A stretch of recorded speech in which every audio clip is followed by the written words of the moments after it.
Hi lovelies, this is Kelly from Crafty Kellys at www.craftykelly.co.uk.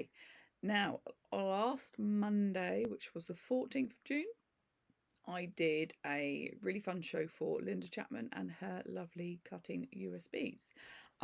It was a Christmas special. I have it just here. So if you managed to get your hands on it and you got to catch my demonstrations, thank you for watching for one, and thank you for purchasing. So there was a card that I did and I didn't get a chance to actually show you how I did the background, and I said I'd make a little video just so you had that information. So it was with the fun little lamppost, and I've just made like a little bit of a snowy background, and it's a bit glittery. Can you see that? So I just used texture paste, and I'll show you how simple it was to make that. So if you want to recreate this at home, then you are more than welcome to. You may have some of these products, you may have something that's similar, whatever works for you. Is there anything else I need to tell you? No, I don't think so. So what I do is I'll flip you around and then we'll start creating. So what I have here is the card that I made, which I've just shown you, and then the bits to assemble. So I just chose one of the files, which is in the 3D projects file, to get this lamppost. I believe I scaled it up. I can't remember how much. I don't have my bit of paper. But I did say on the show. So pop that to one side. So I've already stuck my two layers together and my sentiment. So let's show you how I created this background. I have two inks. I've gone for like the speckled egg, which is a very kind of light opaque blue. And I've gone for the squeeze of lemon, because I want to create this kind of like halo around the actual lamppost. So what I'm going to do is I'm just going to position my lamppost here. I'm going to get a few things ready. So I've got some of these blending brushes, but like the foam dauber ones are absolutely fine. Whatever works for you. I'm just trying these out. I've got a whole stash of them. I use one for each colour family, so I don't have one for each colour because that'd just be ridiculous. All I'm doing is just kind of circular motions to try and pick up some of that ink. And then let's look at this. So I kind of want it about there. So I'm just going to pop my finger there, so I've got kind of, and then move it away and start the process of just blending that colour in a circle. So just a circular motion, just to create that kind of glow of yellow. And then let's bring this back in, and it needs to be a little bit higher. So we'll just take it up a little bit. And once we're happy, just going to add a little bit more. Make it a little bit darker in that middle part. Let's see how that's looking. Yeah, see, that's good. Perfect. So that is my little light shining through. And then what I have done, let me just bring my little box. Ooh, can't open it now. With some acetate, a long time ago I made my own kind of little stencils for things because I didn't have like a sea line or cloud line, so I just created my own out of some acetate. This is actually my sea line, but actually it makes really good like little hills as well. So I'm just going to come in here, I'm going to hold it down.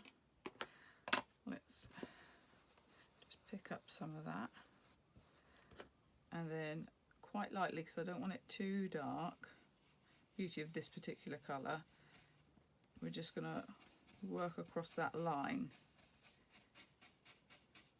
And you don't need a lot because the card's white, the blue does pick up quite easily and quite quickly. So then I'm just going to bring in another one about there, trying to obviously recreate what what I did before. But if you want to make stencils and stuff, you know, you could do this out of a sticky note if you don't have acetate, or, you know, if you've got masking sheets, then you could make it out of a masking sheet. But really, it's entirely up to you. But it's just a good way to, well, create your own little stencils. Okay.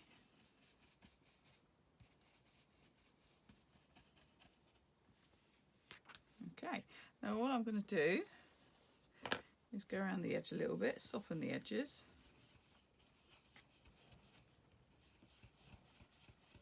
I'm not sure if I'm a fan of these brushes or not yet.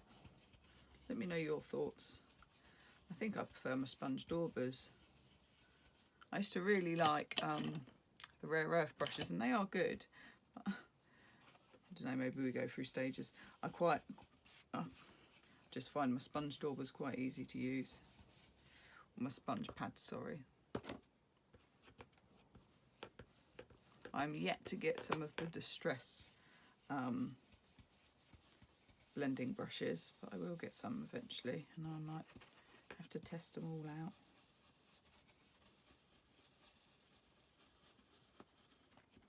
As you can see, I'm just working around this card, picking up some ink, softening that edge, and then I'll show you how I created that glittery 3D snow.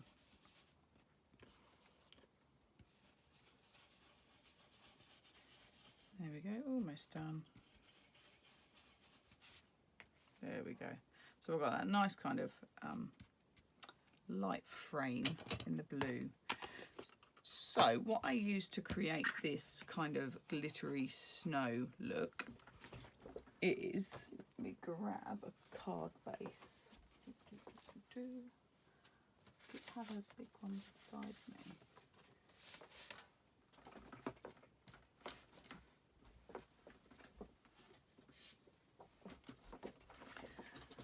So first of all, what I used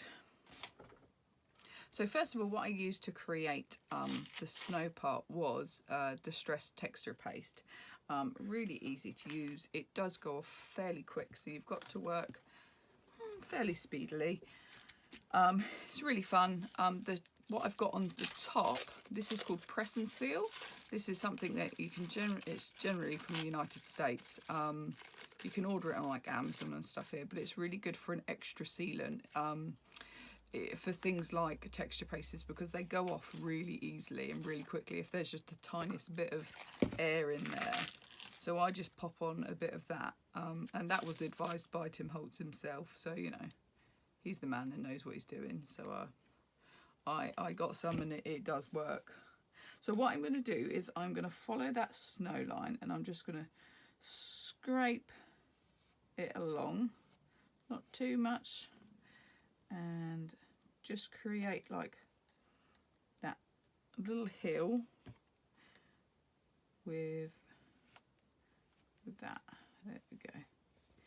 It doesn't have to be perfect. Snow never is.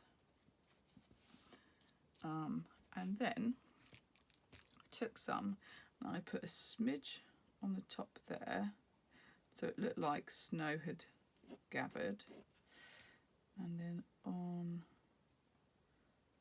here and here, scrape that off, there and there, she says. Put a little smidgen on, and then I put a smidgen on that bottom bit, so it looked like, oop, the snow had gathered at the bottom. There we go.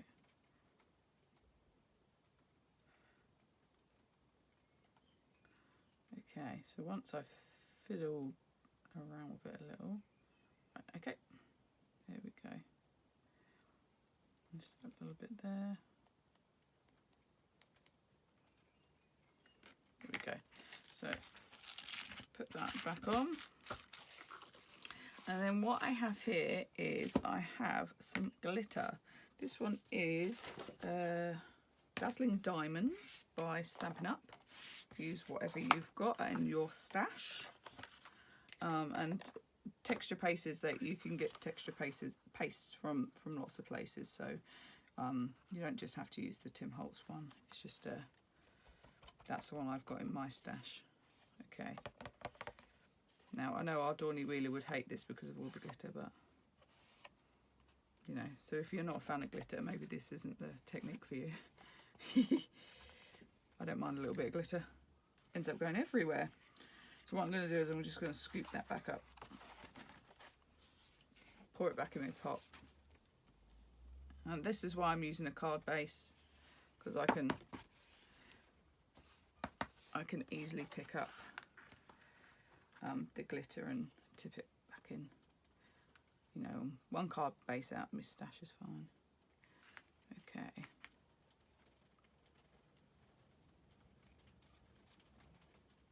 Okay. Let's put those to one side. Let's tidy this up.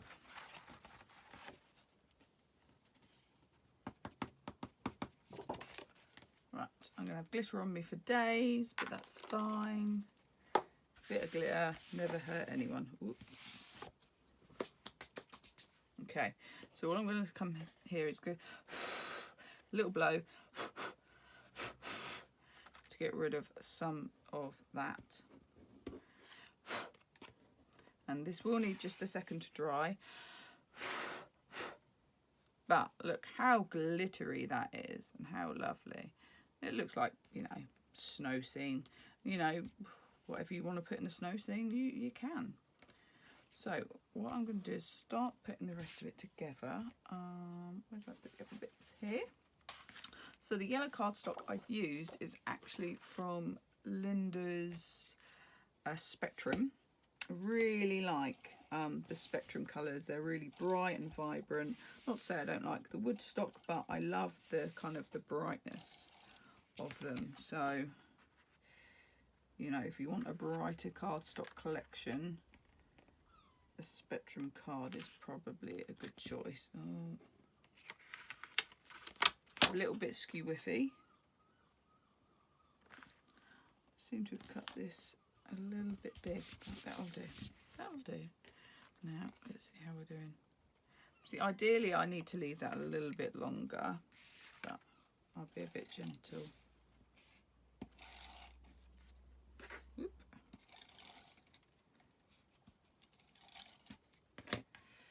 Probably squidged it and ruined it now. No, we're fine. We're fine. Just line up so we've got that nice border. And then what I need to do is get in some of those foam pads that I've got, looking to the side. One will do there.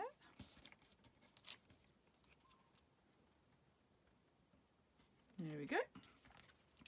And then I've got some, oh, if I can get hold of it. These strip ones, these are pretty good. You can get it on a roll as well, but I quite like the Honky Dory ones.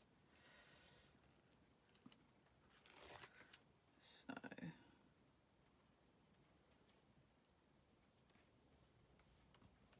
oh, look at that, perfect. You would have thought I cut that to size.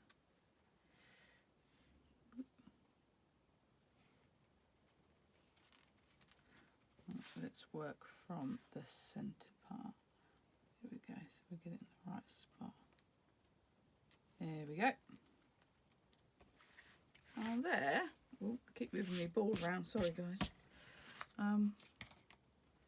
Right, the other thing about, I will have to go wash that straight away because it will go hard and crusty. I will be able to scrape it off, but just so you know. So there is our winter scene, sparkly loveliness, and how I created it. So that was us making that beautiful glittery background with the homemade stencil. So you can recreate that at home if you want to. There's them two side by side, so you can see.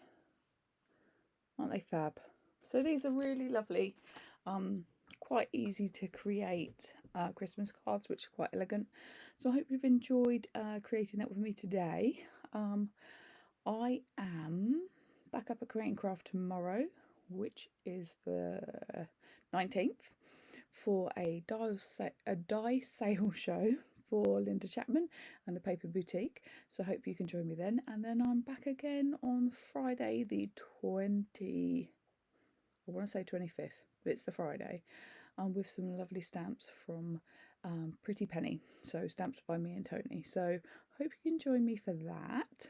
Anyway, I'm rabbiting as usual, so this has been Kelly from Crafty Kellys at www.craftykelly.co.uk. If you have any questions, get in touch, and I'll see you all again soon.